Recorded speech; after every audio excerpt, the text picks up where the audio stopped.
అందరికీ నమస్కారం అండి. Welcome to ST Astrologics. మనం ఈరోజు వచ్చి ఆన్లైన్ జూమ్ క్లాసెస్ స్టార్ట్ చేయబోతున్నామండి. కోర్స్ 1 మాత్రమే ఇది. బేసిక్స్ ఇన్ అస్ట్రాలజీ అనేది ఈరోజు రేపు అంటే ఏప్రిల్ 23, ఏప్రిల్ 24 అండి. సాయంకాలం 6 to 7:30 PM వరకు ఉంటుంది క్లాస్ వచ్చేసి. దీంట్లో ఏమేమి సార్ మీరు తెలుసుకునేకపోతుందంటే, చూడండి సార్, లక్షణాలు, గ్రహాలు ఇక్కడ ఇచ్చాను, డీటెయిల్స్ సిలబస్ అయితే ఇచ్చాను. ఒకసారి చూడండి. తర్వాత ఇది వచ్చి క్వశ్చన్స్ అండి. ఈ క్వశ్చన్స్ కన్నీ మనము సమాధానాలు అయితే ఈ కోర్సులో మనము తెలుసుకోబోతున్నాం. అంటే లగ్నము, రాశి, నక్షత్రము, అత్యధిక బలము, దిగ్బలము, నీచ, ఉచ్చ, దుష్టులు, వక్రీకరించిన గ్రహాలు, ఆస్థానము, దుస్థానము, అవసరమైనటి, అవసరం లేనిటి భావాలు, కష్టాష్టకాలు, త్రికోణాలు, అబ్రాడ్కి ఎప్పుడు వెళ్తాం, అబ్రాడ్లో సెట్లు, ఇండియాలో సెట్లు అండి. ఈ రెడ్డింగ్స్ తీర్చాను, ఆ చదివితే మీకు అర్థమవుతుందండి. డీటెయిల్స్ ఏమేం కావాలంటే ఆల్రెడీ మనకు బేసిక్స్ క్లాస్ కొన్ని యూట్యూబ్లో పెట్టామండి. ఇవన్నీ బేసిక్స్ అన్ని మనం కవర్ చేస్తామండి. వచ్చేసి నక్షత్రాలు, గ్రహాలు, త్రికోణాధిపతులు, దుస్థానాధిపతులు ఎట్లా ఎట్లా త్రికోణ రాశులు ఎట్లా ఉంటాయి, ఎట్లా చెప్తున్నారు, షష్టాష్టకం ఎట్లా చూడాలి. తర్వాత లగ్నం అండి, ఏ లగ్నానికి అని ఇక్కడ చెప్పింటాను అన్ని లగ్నాలకి వచ్చేసి మంచిది అని ఆ లాజిక్ దీంట్లో బిల్డప్ చేసి ఉంటానండి. ఎప్పుడు చూడండి సార్, బేసిక్స్లో లాజిక్ అనేది అర్థం చేసుకుంటే 1, 5, 9 త్రికోణము, 6, 8 దుస్థానం అనేది ప్రతి దానికి ఆన్సర్ అక్కడే వస్తుంది సార్ మనకు. త్రికోణం అనేది బలం అండి, అది చెట్టుకు నీళ్లు వేయకుండా పెరుగుతుంది సార్. దుస్థానం అనేది నీళ్లు పోసినా చెట్టు పెరగదండి. అంతే సార్, సింపుల్ లాజిక్ అనేది. ప్రతి ఒక్కరికి మనము కొంచెం కష్టపడతాము, కష్టపడినప్పుడు డబ్బులు రావు కదా సార్. కొంచెం కష్టపడకుండా డబ్బులు వస్తూ ఉంటాయి. ప్రతి మనిషికి బలము ఉంటుంది, బలహీనము ఉంటుంది సార్ వచ్చేసి. ఆ లాజిక్ మనం పట్టుకున్నామంటే మన జాతకంలో ఏది బలంగా ఉంది, ఏది బలంగా లేదు తెలుసుకుంటే చాలు కదా సార్. బలంగా ఉండేది ఇంకా బలపరుచుకుంటామండి. బలహీనంగా ఉండేది దాన్ని ఎప్పుడు చేసుకోలేము సార్ వచ్చేసి. దాన్ని అర్థం చేసుకొని గ్రహానికి గ్రహంతో పాటు వెళ్ళిపోవాలండి.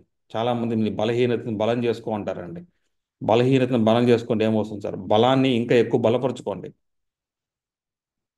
ఒకటి పోగొట్టుకుంటే కదా సార్ ఒకటి వస్తుంది. మనకి ఏదైతే బలం ఉంటుందో దాన్ని బలపరుచుకోవాలి సార్ వచ్చేసి. బలహీనతను వచ్చేసి అర్థం చేసుకొని వదిలేయాలి అనమాట. అక్కడ పోతే మనకు నష్టం వస్తుందంటే వదిలేయాలి సార్. ఎక్కడైతే లాభం వస్తుందో దాన్ని ఇంకా కొంచెం డైవర్సిఫికేషన్ చేసుకోవాలి సార్. లాభాన్ని రకరకాలుగా మార్చుకోవాలి. ఆ లాభం ఇంత బేసిక్స్ అండి. ఇది క్లాస్లో ఇది చూడండి, మనం ఆల్రెడీ యూట్యూబ్లో పెట్టామండి ఈ వీడియో, సూర్యుడి గురించి పూర్తి వివరాలని చెప్పి. ఇక్కడ కొంచెం డీప్గా చెప్పబడుతుంది సార్ క్లాస్లో అయితే అంతే అనమాట. సద్బలాలు ప్రతి గ్రహానికి ఇట్లా ఉంటుంది సార్, గ్రహం యొక్క డీటెయిల్స్ వస్తుందన్నమాట. ఇప్పుడు కుజుడు తీసుకుంటే లక్షణాలు, వృత్తి, రాశుల గురించి చెప్తాము, లగ్నం గురించి చెప్తాము, తర్వాత దృష్టి గురించి చెప్తాము, ఉచ్చ స్థితి, నీచ స్థితి అన్నీ మొత్తం కవర్ అవుతుంది. ఒక గ్రహాన్ని గురించి డీటెయిల్స్ మొత్తం తెలుసుకోవచ్చండి ఈ క్లాస్లో. ఒక్కొక్క మనం పొద్దున్న లేచినప్పటి నుంచి పొద్దున్న నుంచి సాయంకాలం వరకు ఎవరెవరు వృత్తిలో మనం కలుస్తాము అనేది ఇక్కడ అర్థమవుతుంది సార్ వచ్చి. పొద్దున్న లేస్తాము, ఎవరిని చూస్తాము, శని ఎర్లీ మార్నింగే మున్సిపల్ డిపార్ట్మెంట్ వాళ్ళు పనిచేస్తారు అనేట్టుగా శనితో స్టార్ట్ అవుతుంది కదా సార్ వచ్చి. అట్లా మనం ఒక్కొక్కటి తెలుసుకుంటాం సార్ రియల్ లైఫ్లో జ్యోతిషం అనేది.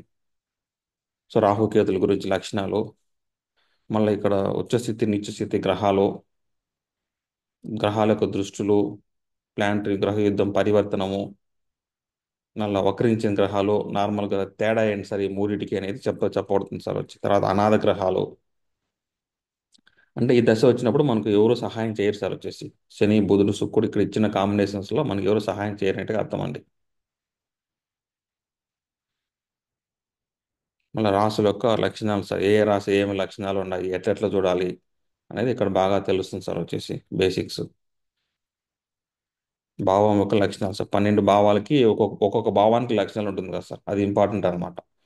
చూడండి, డెఫినెట్ ఇచ్చాం. త్రికోణం అంటే 1, 5, 9, కేంద్రంలో 1, 4, 7 10, దుస్థానం అంటే 3, 6, 8, 12 సార్ వచ్చేసి.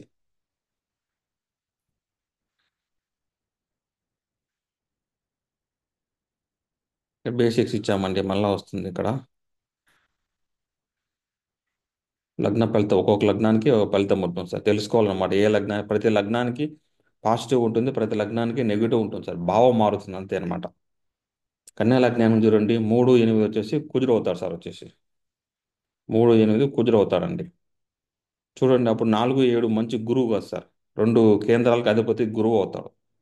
అట్లా ఒక భావానికి మంచిగా ఉంటుంది, ఒక భావానికి చెడ్డగా ఉంటుంది. ప్రతి లగ్నానికి మంచి ఉంటుంది, చెడు ఉంటుంది సార్. బేసిక్ అనమాట. ఈ లగ్నంలో పుట్టింటే బాగుంది సార్, నాకు అన్నీ మంచిగా జరుగుతాయి, అట్లా ఏ లగ్నము లేదు సార్ వచ్చేసి. సో, ఎట్లా ఆరోస్కోప్ అనలైజ్ చేయాలా అట్లా అనేది ఇక్కడ ఉండే సార్. మస్ట్ మనకు భావాలు తెలిసి ఉండాలి. ఇక్కడ ఇచ్చాను చూడండి, క్వశ్చన్స్ మనకు బాగా తెలిసి ఉండాలి సార్ వచ్చి ఇక్కడ. ఒక జాతకుడు బేసిక్స్ అనేది ఇక్కడ ఫస్ట్ ఇక్కడ మనకు వచ్చేసి అవగాహన రావాలి సార్. మన జాతకంలో త్రికోణంలో ఏ ఏ గ్రహాలు ఉన్నాయి ఫస్ట్ చూడండి. మన రాశి తెలిసి ఉండాలి, లగ్నం తెలిసి ఉండాలి, రాశి అధిపతి, లగ్నాధిపతి, లగ్నంలో ఈ భావాలు గ్రహాలు ఉన్నాయి, రెండో భావం నుంచి 12 భావ గ్రహాలు ఏమున్నాయో తెలుసుకోవాలి సార్ వచ్చి. మళ్ళీ చరరాశిలో ఉన్నాయా, మన లగ్నం చర లగ్నమా, స్థిర లగ్నమా, విషువ లగ్నమా, దాన్ని బట్టి మన లక్షణాలు మారుతాయండి.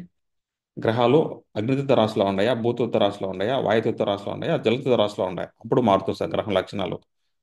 త్రికోణంలో గ్రహాలు ఏమేమి ఉన్నాయి 1-9లో, కేంద్రంలో ఉన్న గ్రహాలు మన జాతకంలో, ఉపజయ స్థానంలో ఉన్న గ్రహాలు, ధన లాభ స్థానంలో గ్రహాలు ఉన్నాయా, దుస్థానంలో గ్రహాలు ఉన్నాయా, శుభగ్రహాలు సూర్యుడు, గురువు, శుక్రుడు, బుధుడు, చంద్రుడు ఏ భావంలో ఉన్నాయి, పాపగ్రహాలు రాహు, కేతు, శని, బుధుడు ఏ భావంలో ఉన్నాయి, గ్రహ చేరికల భావాలలో రాహుతో కలిసిన గ్రహాలు, కేతుతో కలిసిన గ్రహాలు, శనితో కలిసిన గ్రహాలు, కుజుడితో కలిసిన గ్రహాలు, ఉచ్చ స్థితిలో ఉన్న గ్రహాలు, నీచ స్థితిలో ఉన్న గ్రహాలు.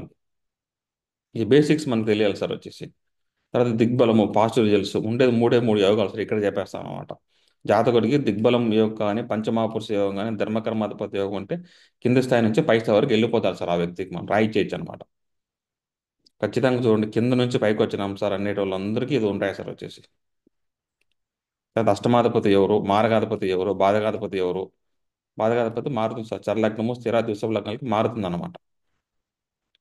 వీడియోలో జనరల్గా చెప్తామండి, ఇక్కడ క్లాస్ వచ్చినప్పుడే డీప్ అనేది ఉంటుంది సార్. అన్నీ మనము యూట్యూబ్ ఛానల్లో చెప్పలేం కదా సార్ వచ్చేసి. నేను టైం ఎక్కువ ఉంటుంది కాబట్టి చెప్పలేం సార్. అక్కడ క్లాస్ అయితే మనం బాగా ఈజీగా నేర్పించగలుగుతాం సార్ వచ్చేసి. సో అదే అనమాట డీటెయిల్గా, ఇది మీరు చూస్తే మీకు అర్థమవుతుంది అనమాట వచ్చేసి. ఓకే అండి, ఇంట్రెస్ట్ ఉన్న వాళ్ళు ఈరోజు క్లాస్ ఉందండి, మీరు ఈ నెంబర్కి ఫోన్పే, ఈ నెంబర్కి వాట్సాప్లో కాంటాక్ట్ చేసి మీరు రిజిస్టర్ చే ఇంట్రెస్ట్ ఉన్న వాళ్ళు రిజిస్టర్ చేసుకోవచ్చు అండి. ఓకే అండి, thank for watching this video అండి.